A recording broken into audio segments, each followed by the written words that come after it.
ကဘာတွေလည်းပဲများခဲ့ပါပြီအခုလာရောက်တဲ့အဖေတွေအမေတွေတွေတို့တွေမိကြီးတွေ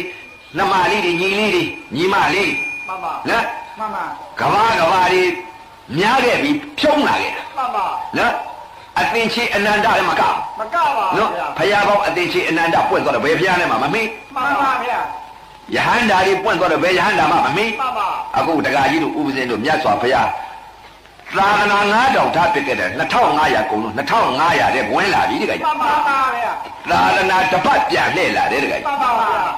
သာသနာတစ်ပတ်ပြန်လှည့်တယ်ကာလဝိမု ക്തി ယုဂခေအနတ္တသာသနာတစ်ပတ်ပြန်ပေါ်လာပြီတကယ်မှန်ပါဗျာအနတ္တသာသနာတစ်ပတ်ပြန်ပေါ်လာတော့အနတ္တတရားကိုမြင်အောင်ကြည့်ရအောင်မှန်ပါဗျာနော်အနတ္တတရားမြင်အောင်ကြည့်မှအနတ္တလက္ခဏာမြင်မှလူပြေကျိုးနှံ့မယ်မှန်ပါဗျာတန်တရာကြီးကိုလွတ်မယ်မှန်ပါအနှမမမြင်လို့ရှိရင်တော့ဒီမဲ့လွတ်မယ်ပေါ့ဘုံသုံးပါးကိုမလွတ်ပါဘူးဗျာလောကဓာတ်နဲ့ရင်ဆိုင်ရအောင်မနော်မှန်ပါဗျာတဲအင်ကူဆရာတော်ကြီးတရားများကိုနာယူနိုင်ရန် subscribe လေးနှိပ်ခဲ့ပေးပါဦးအဆုံးထိကြည့်ရှုပေးလို့ကျေးဇူးတင်ပါတယ်